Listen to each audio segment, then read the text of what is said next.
Hello students, today we are going to start with first chapter of science for class 8th.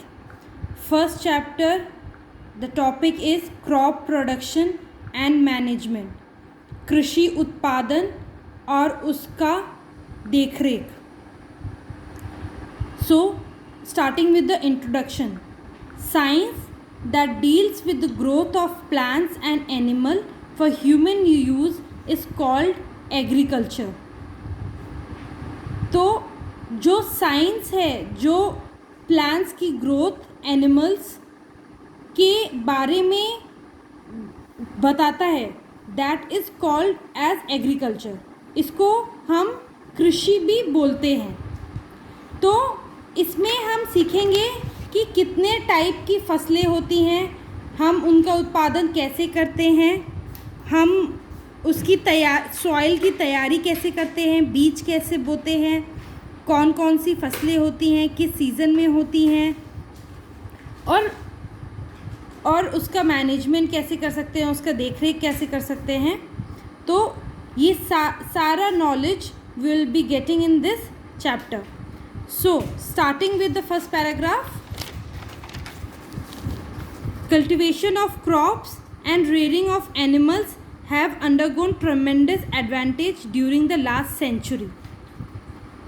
तो कृषि उत्पादन में और जानवर की देखरेख में लास्ट सेंचुरी से बहुत ज़्यादा ही तकनीकी एडवांसमेंट हुआ है.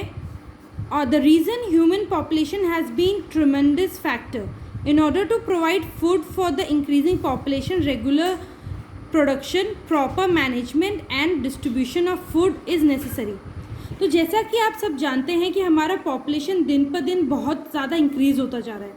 तो जब पॉपुलेशन इंक्रीज़ हो रहा है तो हमारा खाने की डिमांड भी इंक्रीज़ हो रही है. तो इस भारी डिमांड को पूरा करने के लिए हमें अपना जो कृषि उत्पादन है उसमें भी तकनीकी एडवांसमेंट करना पड़ेगा.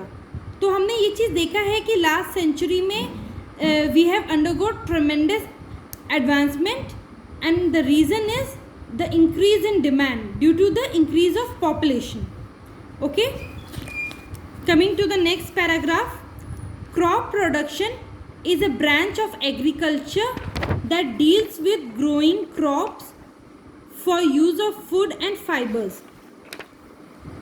तो crop production is a branch of agriculture. Crop production agriculture का एक पार्ट है जो कि डील करता है with growing crops for use of food and fibre. तो हम ये बोल सकते हैं कि जो हमारी फसलें हैं, क्रॉप्स मतलब जो हम फसल उगाते हैं, तो जो हम फसलें उगाते हैं वो कृषि का एक हिस्सा है. So you will have to learn the definition of agriculture and crop. So crop production आप कहाँ से याद करोगे? With the second paragraph. Crop production is a branch of agriculture that deals with growing of crops for use of food and fibres. The land where plants are cultivated is known as fields. तो खेत जैसे आपको पता होंगे, तो खेत क्या है? एक बहुत बड़ा एरिया है, मैदान है जहाँ पे हम कृषि उत्पादन करते हैं. तो फील्ड्स आर नथिंग बट जो आप जहाँ पे अपना कल्टीवेशन कर रहे हो, खेत को हम फील्ड्स बोलते हैं. Plants grown in large quantities in fields are known as crop plantation. तो हम खेत में जो कृषि उत्पादन करते हैं, जो भी हम बड़े स्केल पे करते हैं, उसको हम फसल बोलते हैं. और that crop production can also be used within a home and can be sold out for profits. So यहाँ पे क्या है कि क्रॉप्स इज़ अ प्लांट और animal product that can be grown और हार्वेस्टेड एक्सटेंसिवली फॉर प्रॉफिट. तो जो भी हमारा उत्पाद आता है उस कृषि से, उसको हम क्रॉप्स बोलते हैं. तो हमारी जो फसल उगती है वो हम बेचेंगे तो हमें प्रॉफिट आएगा. तो वो that large scale production of food is known as crop production. Based on seasons, crop are divided into two types: summer crops, which are called kharif crops, and winter crops that are called rabi crops. So students, I have made a small chart here. Crops can be divided into kharif, zaid and rabi. तो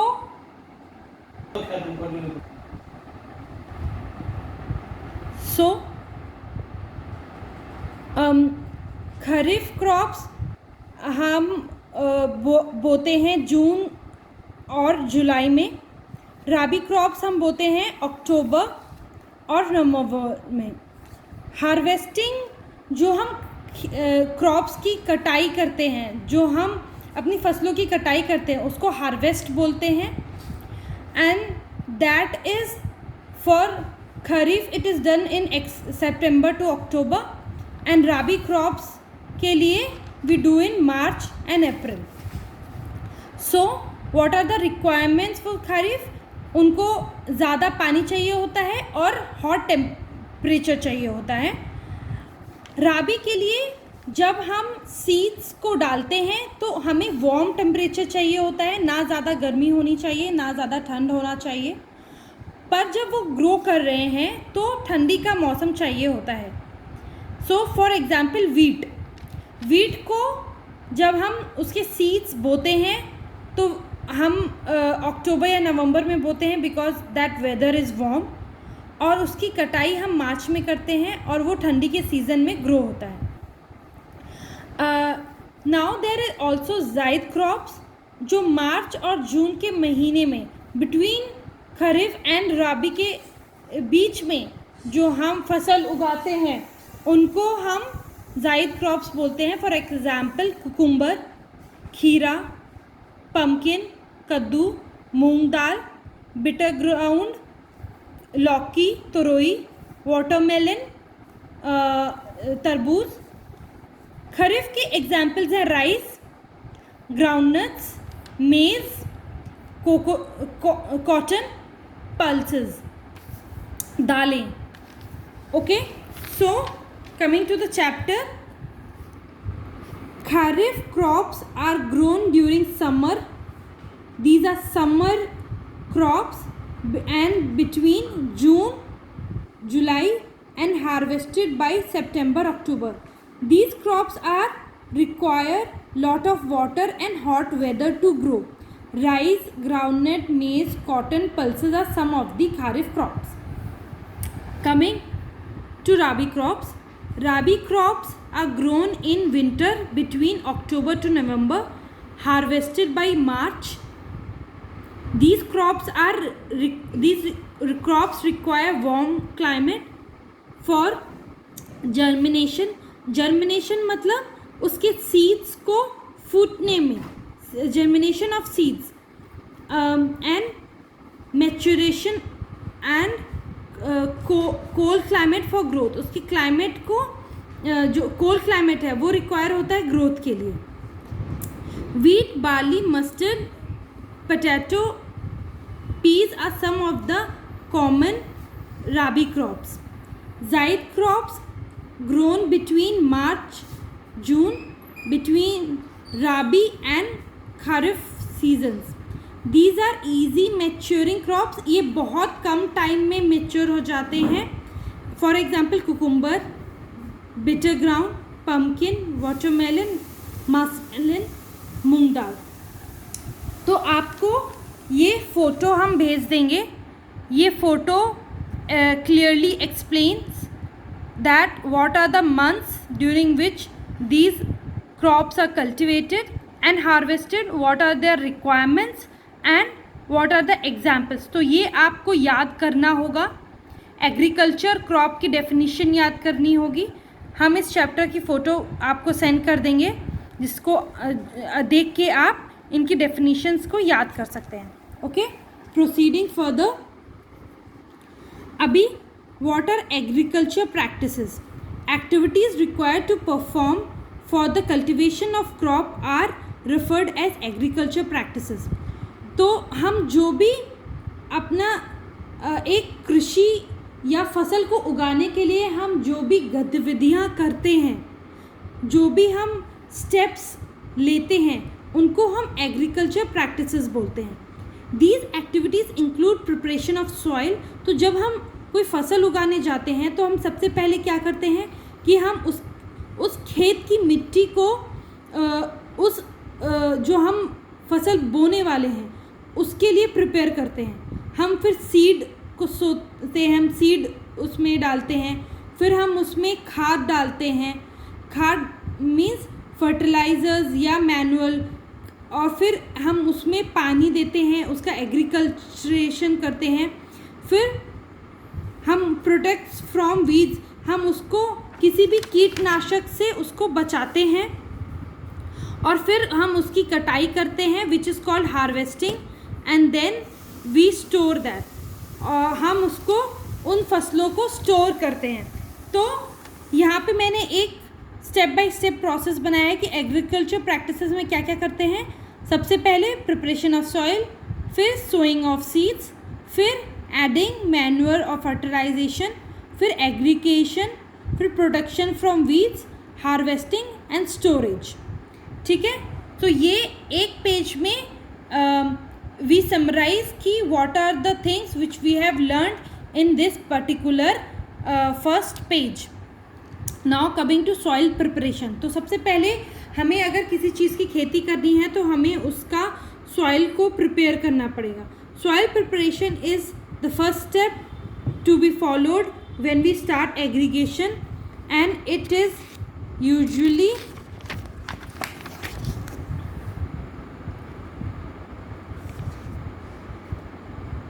entails the losing up of the top layer of soil, that is top soil.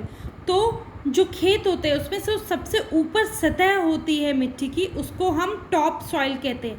Top मतलब सबसे ऊपर और soil मतलब मिट्टी. तो सबसे ऊपर की जो मिट्टी होती है उसको हम लूज़ करते हैं.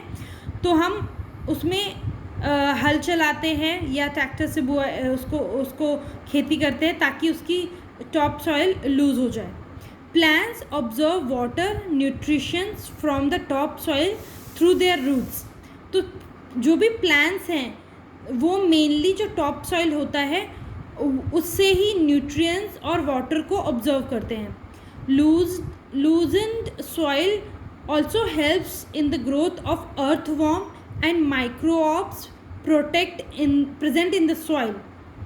तो हमारे top soil में earthworms या दूसरे माइक्रो ऑर्गेनिज़म्स भी रहते हैं.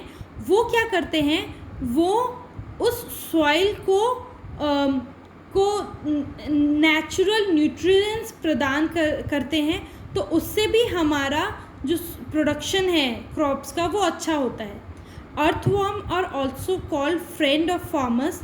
इसी वजह से अर्थवॉर्म्स को फार्मर्स का फ्रेंड बोलते हैं, because they turn and loosen the soil and provide humus to it through their droppings.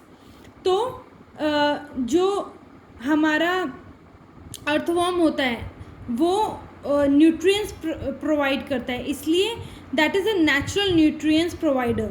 तो that's why we call earthworm a friend of farmers. Hence it is necessary to prepare soil so we can have a healthy and botanical production. तो अगर हमें एक अच्छी फसल चाहिए तो उसके लिए हमें सबसे महत्वपूर्ण है कि हम उसका टॉप सॉइल को अच्छे से लूज़ करें, उसको फर्टिलाइज अच्छे से करें. Now we also have other topics like कि what are the process या what are the methods to prepare the soil, which we will cover in the next video or next class. Thank you all students. We are done for today and we will be back with another video. Thank you.